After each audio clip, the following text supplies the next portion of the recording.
Let's mic के जरिए सफलता के इस रामायण में आज पुनः हम दुष्टों के वंदन के इस प्रकरण में कुछ अवगुण दुष्टों के जानने का प्रयास करते हैं और अन्वेषण करेंगे अपने भीतर की क्या ये अवगुण हमारे में तो नहीं है।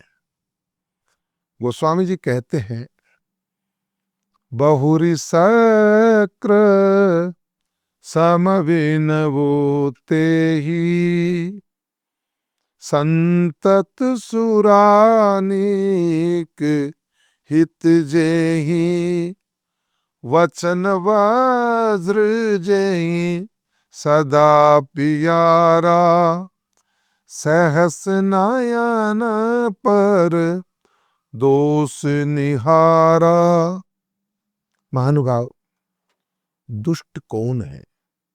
राक्षस कौन है?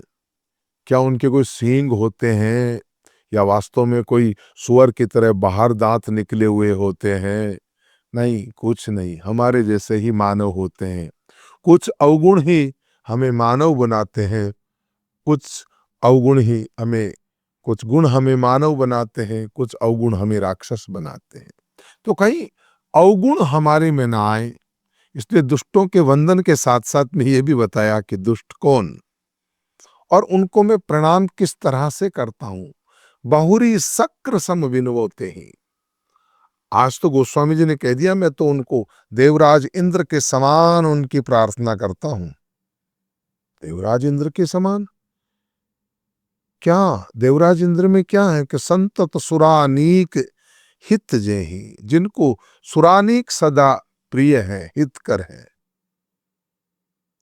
अब शक्र सम सुरानीक हित जेहि यानी इंद्र को देवताओं की सेना प्रिय और खलों को अच्छी तेज दारू प्रिय होती है। खलों को और कोई चीज पसंद नहीं। दुष्टों की प्रिय वस्तु कोई होती है तो शराब होती है। वो शाम ढलते ही उस अच्छी सी दुकान को ढूंढने में लग जाते हैं। इंद्र सोमपान करते हैं, उसी तरह इंद्र सोमपान करते हैं तो दुष्ट लोग मदपान करते हैं। तो मदिरा की रुचि हित है ऐसा जान करके वो करते हैं। बड़े बड़े उद्धरण देते हैं, अरे मुझे पीने का शौक नहीं, मैं पीता हूं गम भुलाने को, मैं पीता नहीं, नजर खुद नजर से मिलाई गई है, मैं पीता नहीं था पिलाई। कोई सुंदर सा बहाना लेते हैं, अपने अवगुण को छुपाने का कोशिश करते हैं। वो दुष्ट है। दुष्टों को सुरा, मदिरा, गांजा, भांग, अफीम, कई तरह के नशे जो हैं, कई तरह के नशाओं की संज्ञा जो है वो सुरानीक से हमने जोड़ी है। देवता लोग जो सोमपान करते हैं उसको भी सुरा कहते हैं और दुष्टा को मदिरा प्रिय होने के कारण गोस्वामी जी ने आज उनकी तुलना एक सोमपान के कारण इंद्र से की है कि मैं बहुरी शक्र सम विनोते ही, मैं उसे इंद्र के समान प्रणाम करता हूं क्योंकि संतत सुरानीक हित जेहि।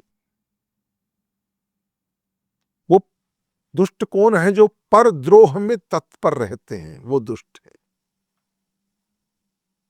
और इसलिए जो परद्रोह में तत्पर रहता है ना महानुभाव, वो कभी निश्चिंत नहीं रहता।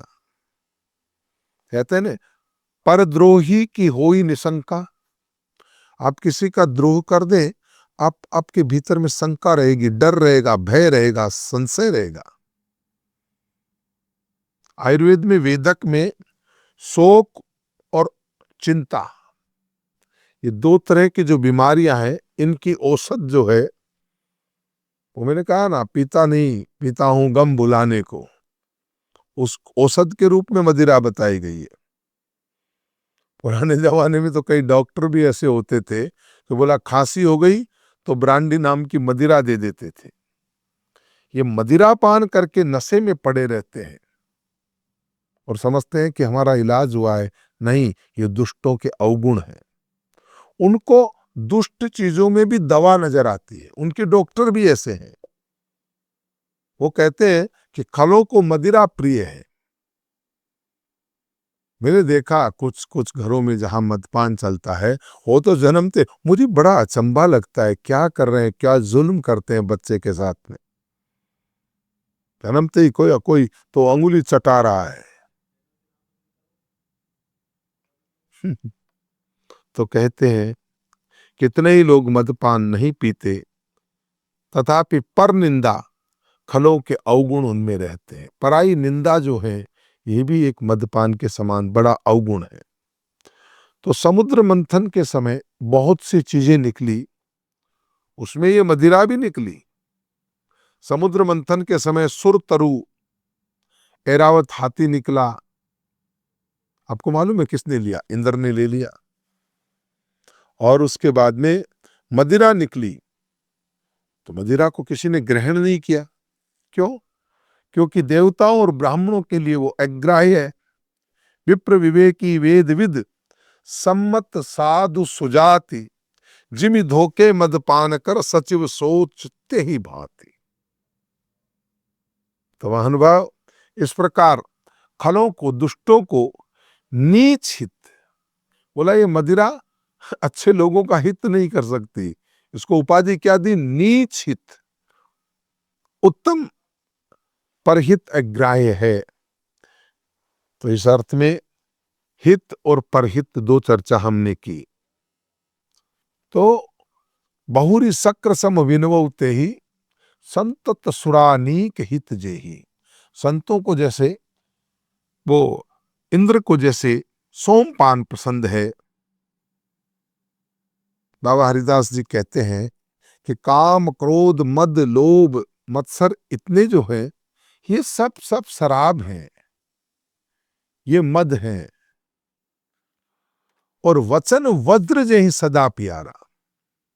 दूसरा अवगुण क्या है? एक ही शब्द में कहें तो पिछली चौपाई का अर्थ यही है कि दुनिया के जितनी नशे हैं, खतरनाक से खतरनाक नशा वो करते हैं। और वचन वज्र जहि सदा प्यारा, जो हमेशा कठोर वचन बोलते हैं। सयस नयन परिदोष निहारा, हजारों आंखों से वो पराया दोष देखते हैं। यहां तक कि यानी उनको अपना दोष दिखाई नहीं देता। खुद का इतना बड़ा दोष भी उन्हें मामूली दिखाई देता है, लेकिन दूसरे का तिल भर दोष भी उनको पहाड़ जैसा दिखाई देता है। तो क्या लिखा है? कौन है दुष्ट? वचन वज्र जेहि सदा प्यारा, सहस नयन पर दोष निहारा। पराये दोषों को देखने के इतने बढ़िया ऑडिटर हैं, इतने सुंदर अंकेक्षक हैं कि हर किसी के दोष को देखने के लिए आंखें टकटकी लगाए बैठी रहती है। वो गुणग्राही नहीं, बल्कि जो दोषग्राही होते हैं वही दुष्ट हैं। हम भगवान से प्रार्थना करें, हे प्रभु, हमें आज आपके आशीर्वाद से किसी प्रकार का नशा न करें। ऐसा संकल्प लें कि हम दो चीज, नशा न करें, वज्र की तरह के वचन न बोलें, और पराया दोस्त न देखें। यही सार है आज के इस भाग का। कल के इस भाग में पुनः आपसे हम संवाद करेंगे। तब तक के लिए इस लेट्स माइक के इस कार्यक्रम पे आज आपसे विदा। आप सुन रहे थे let's mic more than radio. Follow कीजिए हमें हमारे सोशल मीडिया प्लेटफॉर्म्स पर। Relevant information of TV, print, radio, podcast and digital. Let's Mike talks about every segment of life.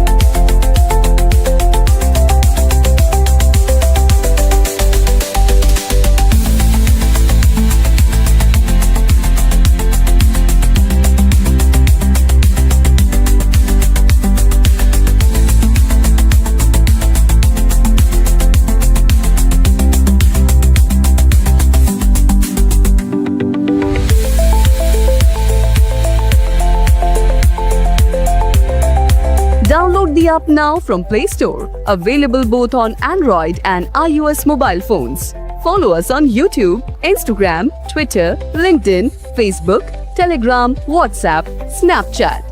Let's talk, let's connect, and let's Mike.